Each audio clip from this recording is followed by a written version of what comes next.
এমন একটি দুরূদ আছে, এই দুরূদটি পড়ে জীবনে একবার যদি পড়েন আপনি যা চাইবেন তাই আল্লাহ তাআলা কবুল করবে। খুশি হয়েছেন মনে হয়? প্রশ্ন কমন পড়ছে নাকি? তবে এই দুরূদের আরেকটি গোপন বৈশিষ্ট্য হচ্ছে, এই দুরূদটি পড়লে আল্লাহ তাআলা আপনার যত রকমের গোপন রোগ আছে সব গোপন রোগ আল্লাহ তাআলা মুক্তি দিয়ে দিবে। সুবহানাল্লাহ বলেন। এই গোপন রোগ অনেকে তো কারো কাছে বলতেও পারি না এই গোপন রোগের কথা, কিন্তু নিজেই ভেতরে ভেতরে রাখি।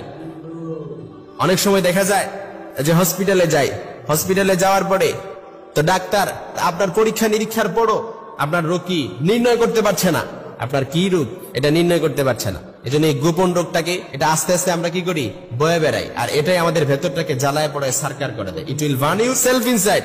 কিন্তু আল্লাহ রাসূল সাল্লাল্লাহু আলাইহি ওয়াসাল্লাম বলেন এমন একটি দরুদ রয়েছে, এই দরুদটি যদি আপনি জীবনে একবার পড়তে পারেন আপনার এই গোপন রোগ থেকে মুক্তি পেয়ে যাবেন এবং আপনার জীবনের যত রকমের চাহিদা আছে আপনি যা চাইবেন তাই পেয়ে যাবেন ইনশাআল্লাহ। পড়েন একটি দরুদ, প্রত্যেকটি দরুদের আলাদা আলাদা ফজিলত আছে। নামাজের মধ্যে আমরা দরুদ পড়ি না, আল্লাহুম্মা সাল্লি আলা মুহাম্মাদ ওয়া আলা আলি মুহাম্মাদ, দরুদ ইব্রাহিম সর্বোত্তম দরুদ। এই দরুদের আলাদা একটি ফজিলত আছে। তারপর আরো দরুদে হাজারি আছে, দরুদে নাজিয়া আছে। সব দরুদের মধ্যেই আলাদা আলাদা একটি কি আছে, ফজিলত আছে। কিন্তু এমন একটি দরুদ রয়েছে, এই দরুদটি পড়ে আপনি যা চাইবেন তাই পাবেন ইনশাআল্লাহ। পড়েন এমন একটি দরুদ। বিশ্বনবী বললেন যে ব্যক্তি আমার উপর একবার দরুদ পড়ে তার জন্য 10টি রহমত তার উপর বর্ষিত হয়। কয়টি রহমত? 10টি রহমত বর্ষিত হয়, 10টি গুনাহ মাফ করে দেওয়া হয় এবং 10 গুণ মর্যাদা তার বৃদ্ধি করে দেওয়া হয়। আপনার এখন সমাজে যেরকম মর্যাদা আছে, আপনার যেরকম সম্মান আছে, এর থেকে একবার দরুদ পড়ার কারণে এর থেকে 10 গুণ মর্যাদা আপনার বৃদ্ধি করে দেওয়া হবে একটি দরুদ পড়ার কারণে। এজন্য আল্লাহ রাসূল সাল্লাল্লাহু আলাইহি ওয়াসাল্লামের হাদিস, বিশ্বনবী বললেন, আবু হুরায়রা রাদিয়াল্লাহু তাআলা আনহু থেকে বর্ণিত, মান সাল্লা আলাইয়া ওয়াহিদান সাল্লাল্লাহু আলাইহি আশারা, যে ব্যক্তি আমার উপর একবার দরুদ পড়ে তার উপর 10টি রহমত বর্ষিত হয়। সুবহানাল্লাহ বলেন।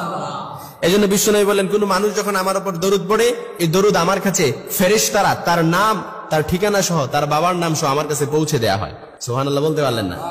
অর্থাৎ আপনি এখন দরুদ পড়ছেন, আপনার নাম এবং আপনার ঠিকানা সহ, আপনার বাবার নাম সহ ফেরেশতারা এই দরুদ নিয়ে আল্লাহ রাসূল সাল্লাল্লাহু আলাইহি ওয়াসাল্লামের কাছে পৌঁছে দেয়া হয় এই দরুদটা। কারণ দরুদ এটা এমন একটা আমল বিনা নোটিশে আল্লাহর কাছে কবুল হয়ে যায়। এখন দরুদ পড়ছেন, আল্লাহর কাছে কবুল, আল্লাহর কাছে কি কবুল। এজন্য একটি দরুদ যদি আপনি ইয়াকিন এবং ইখলাসের সাথে পড়তে পারেন ইনশাআল্লাহ আপনি যা চাইবেন তাই পাবেন এবং আপনার যত রকমের গোপন রোগ আছে সব গোপন রোগ থেকে আপনি মুক্তি পেয়ে যাবেন একটি দরুদ। তবে আমলটি করতে হবে ইয়াকিন আর ইখলাসের সাথে, কারণ প্রত্যেকটি আমল মাকবুলিয়াতের জন্য শর্ত হচ্ছে আপনার উপরে 100% 100 এবং ইয়াকিন থাকতে হবে যে আল্লাহ তাআলা আমার দোয়াটি কবুল করবে, আল্লাহ তাআলা আমার দোয়াটি কি করবে, কবুল করবে। এজন্য একটি দরুদ আমি যদি আপনাকে বলি যে গোপন রোগ থেকে মুক্তি পাবেন এবং কি যে কোনো আপনি যা চান তাই পেয়ে যাবেন, এজন্য দরুদটি এখনই শিখে নেন। আল্লাহুম্মা সাল্লি আলা মুহাম্মাদিন ওয়া আলা আলি মুহাম্মাদিন বিআদাদি কুল্লি দাই ওয়া দাওয়াই ওয়া বিআদাদি কুল্লি ইল্লাতিন ওয়া শিফা।